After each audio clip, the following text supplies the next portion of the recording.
India's number 1 varicose veins hospitals ఐబీసీను సంప్రదించండి. మీ నొప్పి లేని ప్రయాణాన్ని ప్రారంభించండి. వాగర్థావివ సంపృక్తౌ వాగర్థ ప్రతిపత్తయే జగతః పితరౌ వందే పార్వతీ పరమేశ్వరౌ. ఆదిత్యాయ చ సోమాయ మంగళాయ బుధాయ చ గురుశుక్ర శనిభ్యశ్చ రాహవే కేతవే నమః.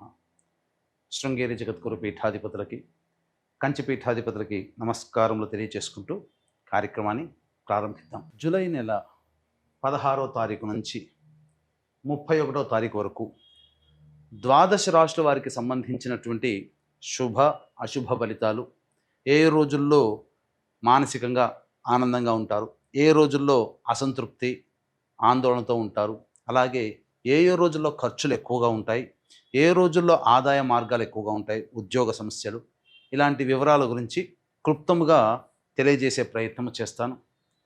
కాబట్టి వీక్షించేటువంటి ప్రేక్షకులకి చిన్న గమనిక, మీరు మీ యొక్క జన్మ నక్షత్రం ఏదైతే ఉంటుందో ఆ నక్షత్రం ప్రకారం ఉన్నటువంటి రాశినే మీరు పరిగణనలోకి తీసుకోవాలి. నామ నక్షత్రం పేరు మీద ఉన్నటువంటి రాశిని తీసుకోకూడదు. జన్మ నక్షత్రం లేని వాళ్ళు నామ నక్షత్రం పేరు మీదనే చూసుకోవాలి. పైగా చాలామంది సన్ జొడాయిక్ సైన్ అంటే ఈ మంత్ నుంచి ఈ మంత్ మధ్యలో పుట్టినటువంటి వాళ్ళు ఒక రాశికి చెందుతారని చెప్పి సూర్యమాన సిద్ధాంతం ప్రకారం ఉంటుంది. అది ఈ చెప్పబోయేటువంటి ఫలితాలకి అది ఏమాత్రం కూడా సరిపోదు. అది విషయాన్ని గమనించుకొని చూసుకోవాలి.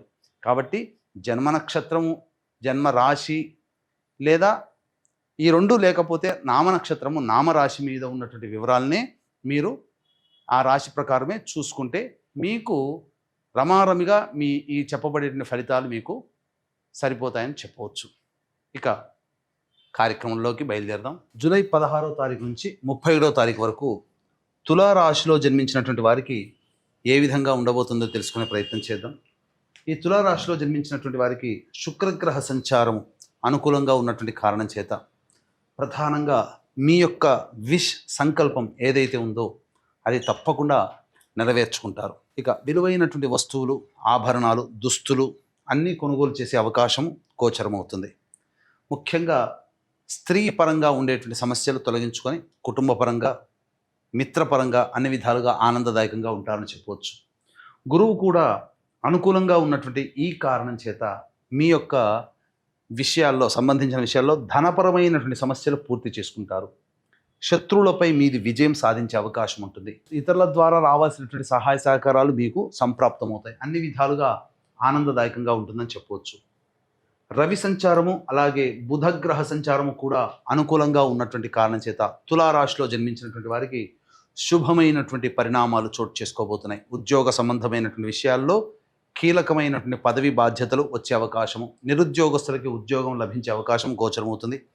వ్యాపారస్తులకి, వృత్తి వ్యాపారాల్లో ఉన్నటువంటి వాళ్ళకి పెట్టుబడులు విస్తరించడం ద్వారా మంచి ఆదాయాన్ని పొందుతారు. స్టాక్ మార్కెట్లో ఉన్నటువంటి వారికి మంచిగా ధనాదాయం కూడా చాలా చక్కగా ఉంటుందని చెప్పవచ్చు. కుజకేతులు కూడా సంపూర్ణంగా యోగిస్తున్నటువంటి ఈ కారణం చేత అన్ని విధాలుగా మీకు వివాహ సంబంధమైన విషయాల్లో మీకు పురోగతి ఉంటుంది. ఎవరితో కలిసి ప్రయాణం చేస్తే బాగుంటుందని చెప్పి కాస్త డైలమాలో ఉన్నటువంటి వాళ్ళకి ఒక మార్గనిర్దేశకం ఈ యొక్క తులారాశి వారికి ఈ మాసంలో ఏర్పడుతుంది. తద్వారా ఇతరులతో కలిసి చేసే వ్యాపారాల్లో మంచి భవిష్యత్తుని చూడవచ్చు. కాకపోతే 29వ తారీఖు నుంచి కుజుడు అనుకూలంగా ఉండడు, 27వ తారీఖు నుంచి శుక్రుడు అనుకూలంగా ఉండడు. కాబట్టి జాగ్రత్తలు పాటించండి. అనగా తర్వాత 27వ తారీఖు తర్వాత కాస్త మెలకువతో, విజ్ఞానంతో, అప్రమత్తతతో కనుక ఉన్నట్లయితే తులారాశి వారికి బాగుంటుంది. ఇక ఈ తులారాశి వారికి శని, రాహువులు కూడా అనుకూలంగానే ఉన్నటువంటి పరిస్థితి. కాబట్టి చక్కగా కాలాన్ని సద్వినియోగపరచుకోండి. మొత్తము చాలా మటుకు ఉన్నటువంటి అన్ని గ్రహాలు కూడా అనుకూలంగానే ఉన్నాయి. 27వ తారీఖు నుంచి మేజర్గా ఒక 2 గ్రహాలు అనుకూలంగా లేవు, శుక్రుడు, కుజుడు. కాబట్టి తర్వాత ఈ యొక్క 16 నుంచి 31వ తారీఖు వరకు 9 గ్రహాల యొక్క సంచార ప్రభావం అనుకూలంగా ఉన్నటువంటి కారణం చేత మంచి శుభ ఫలితాలు ఈ రాశిలో జన్మించినటువంటి వారు పొందుతారని చెప్పవచ్చు. ఈ రాశిలో జన్మించినటువంటి మహిళలకి ప్రధానంగా గౌరవ మర్యాదలు పెరుగుతాయి. కోల్పోయిన చోట తిరిగి గౌరవాన్ని పొందే అవకాశం శుక్రగ్రహం, గురు సంచార ప్రభావం, రవిగ్రహ ప్రభావం వలన కలుగుతుంది. ఈ రాశిలో జన్మించినటువంటి వారికి ప్రధానంగా గర్భవతులకి మంచి శుభవార్త వింటారు. సంతానం కోసం ఎదురు చూసే వాళ్ళకి మంచి వార్త వింటారు. ఈ రాశిలో జన్మించినటువంటి విద్యార్థులు కానీ, విద్యార్థినులు కానీ కోరుకున్నటువంటి యూనివర్సిటీలో మీకు ప్రవేశం లభించే అవకాశం ఉంటుంది. కాబట్టి అన్ని విధాలుగా అనుకూలంగా ఉండేటువంటి సమయంగా చెప్పవచ్చు. వివాహ సంబంధమైనటువంటి విషయాల్లో మంచి పురోగతి ఉంటుంది. వివాహం నిశ్చయమయ్యే అవకాశాలు కూడా గోచరమవుతున్నాయి. కాబట్టి నిరభ్యంతరంగా ముందడుగు వేయవచ్చు. ఏతావాత అధిక శుభ ఫలితాలు ఈ యొక్క తులారాశిలో జన్మించినటువంటి వారికి ఉంటుంది. కాబట్టి అన్ని విధాలుగా అనుకూలంగా ఉండే సమయం కాబట్టి ఆలోచనతో తెలివితో ముందడుగు వేసే ప్రయత్నం చేయండి. పెద్దల సహాయ సహకారాలతో ముందడుగు వేస్తే అన్ని పనులలో ఈ తులారాశిలో జన్మించినటువంటి వారికి అద్భుతంగా ఉంటుందని చెప్పడంలో ఏమాత్రం సందేహం లేదు. ఇక 16వ తారీఖు నుంచి 31వ తారీఖు వరకు ఆదాయము, ఖర్చు, మంచి చెడు, సుఖము, నష్టము ఎలా ఉంటాయో తెలుసుకునే ప్రయత్నం చేద్దాం. 16వ తారీఖు, 17, 18, 19, 20 ఈ 5 రోజుల్లో మీరు అనుకున్న దానికంటే కూడా ఎక్కువగా సంతోషంగా ఉండే అవకాశం ఉంటుంది. విందులు వినోదాల్లో పాల్గొంటారు. కుటుంబ సభ్యులతో సంతోషంగా గడుపుతారు. కోల్పోయినటువంటి సంపద కావచ్చు, రిలేషన్షిప్స్ కావచ్చు, అవన్నీ మళ్ళీ తిరిగి పునరావృతమయ్యే అవకాశం ఉంటుంది. ఆదాయానికి మించిన ఖర్చు అనేటువంటిది ఉన్నప్పటికీ మీరు చక్కగా ధనాన్ని మీరు ఆ సమస్యల్ని పరిష్కరించుకోగలుగుతారు. కాబట్టి ఏమాత్రం ఇబ్బంది పడాల్సిన అవసరం లేదు. రాని బాకీలు కూడా వసూలవుతాయి. 21, 22వ తేదీల్లో ఖర్చులు అధికంగా ఉంటాయి. ప్రశాంతత లేని జీవితం గడపాల్సి వస్తుంది. ఏ పని చేయాలన్న ఆసక్తి ఉండదు. నిర్ణయం తీసుకోలేనటువంటి పరిస్థితి వస్తుంది. 23, 24 తేదీల్లో ప్రధానంగా తండ్రి గారి ఆరోగ్యం పట్ల శ్రద్ధ వహించాలి. సంతానం మూలకంగా విభేదాలు, ఖర్చులు, సమస్యలు పెరుగుతాయి. కాబట్టి లౌక్యంతో వ్యవహరించండి. ఇక ఆస్తి సంబంధమైన విషయాలు చర్చకు వచ్చే అవకాశం గోచరమవుతుంది. 25, 26 తేదీల్లో మరియు 27, 28 ఈ 4 రోజుల్లో నిరుద్యోగస్తులకి ఉద్యోగం లభించే అవకాశం కానీ, ఆల్రెడీ చేస్తున్నటువంటి ఉద్యోగంలో ఉన్నటువంటి వాళ్ళకి మంచి ప్రమోషన్తో కూడుకున్నటువంటి నూతన ఉద్యోగాలు కానీ లేదా వేరే డిపార్ట్మెంట్లో కానీ ఉండే అవకాశం ఉంటుంది. అన్ని విధాలుగా ఆనందదాయకంగా ఉంటుంది. ఖర్చుకు మించిన ఆదాయం లభించడం ద్వారా సంతోషంగా ఉంటారు. విందులు వినోదాల్లో పాల్గొంటారు. పాత మిత్రులను కలుసుకునే అవకాశం ఉంటుంది. అన్ని విధాలుగా ఆనందదాయకంగా ఉంటారని చెప్పవచ్చు. ఇక 29, 30, 31 ఈ తేదీల్లో మీకు ప్రధానంగా చెప్పాను ఇంతకుముందే. 27, 29 తేదీలో 2 గ్రహాలు మారుతున్నాయని చెప్పి.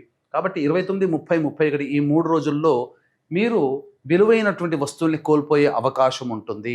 అది వాహనం కావచ్చు, ఆభరణాలు కావచ్చు, ఏదైనా కానీ, విలువైన పత్రాలైనా కానీ జాగ్రత్త పాటించండి. వాహనాన్ని నడిపేటప్పుడు జాగ్రత్తలు పాటించాలి. కుటుంబ సభ్యులతో వాగ్వివాదాలు పనికిరావు. అలాగే మానసికమైన ప్రశాంతత లోపిస్తుంది. అనవసరమైనటువంటి ప్రయాణాలు చేయాల్సినటువంటి పరిస్థితి, అలాగే ఖర్చులు కూడా అధికంగా ఉంటాయి. కాబట్టి ఈ ఆఖరి 3 రోజులు జాగ్రత్తలు పాటించండి. ఏ తర్వాత ఈ యొక్క తులారాశి వారికి చక్కగా అద్భుతంగా ఉందని చెప్పవచ్చు. వచ్చినటువంటి సమస్యల పరిష్కారం కోసం ప్రతిరోజు కూడాను శివాలయ సందర్శనం అవకాశం ఉన్నప్పుడల్లా చేసుకోగలిగితే ఇంకా శుభ ఫలితాలు పెరుగుతాయి. ఇప్పుడు చెప్పినటువంటి వాటికంటే ఇంకా విభిన్నంగా మీరు సమస్యలు ఎదుర్కొంటున్నట్లయితే దగ్గరలోని మంచి ఉపాసనా పరులైనటువంటి జ్యోతిషుని సంప్రదించి వారి సలహాలు, సూచనలు పాటించవచ్చు. అలాగే ఈ యొక్క కాశీ క్షేత్రంలో జూలై 24వ తేదీన విశ్వేశ్వరుని యొక్క ఆజ్ఞ మేర తండ్రి వైపు 3 తరాలు, తల్లి వైపు 3 తరాల్లో మరణించిన వారి ఆత్మతృప్తి కోసం పునరుసు నక్షత్రం కలిసిన గురువారం అమావాస్య కాబట్టి అద్భుతమైన రోజు పిండ ప్రదాన కార్యక్రమం జరిపించడం జరుగుతుంది. మీ గోత్రనామాదులు నమోదు చేసుకునే ప్రయత్నం చేయండి. బ్రాహ్మణుని కర్తగా పెట్టి చేయిస్తారు. అలాగే ఈ సంబంధించినటువంటి జాతకరీత్యా కలుగు విద్య, వివాహ, ఉద్యోగ, దాంపత్య, అనారోగ్య సమస్యల నివారణకి మరియు మేష, మిథున, కర్కాటక, సింహ, కన్య, వృశ్చిక, ధనస్సు, కుంభమీన రాశిలో జన్మించినటువంటి వారికి శనిదోష పరిహారార్థమై సర్వదోష నివారణ పూజల హోమాలలో భాగంగా వారాహి హోమం, కాలభైరవ హోమం, అలాగే ప్రత్యంగిర, బగళాముఖి, రాజశ్యామల హోమాలు అనేటువంటి, సుదర్శన హోమాలు అనేటువంటివి సశాస్త్రీయంగా జరిపించడం జరుగుతుంది రాత్రి సమయంలో. కాబట్టి అవకాశం ఉన్న వాళ్ళు కార్యక్రమ తదనంతరం కాంటాక్ట్ చేసి మీ గోత్రనామాదులు నమోదు చేసుకోవచ్చు. ఇక ప్రధానంగా ఇవి చెప్పవచ్చినటువంటి సమస్యలు. కాబట్టి ఈ యొక్క తులారాశిలో జన్మించినటువంటి వారు 29, 30, 31, 21, 22 ఈ తేదీలలో జాగ్రత్తలు పాటించండి. ఖర్చుల విషయంలో తగ్గించుకునే ప్రయత్నం చేయండి. అంతా శుభమని చెప్పవచ్చు. సర్వం శ్రీ ఉమామహేశ్వర పరబ్రహ్మార్పణమస్తు.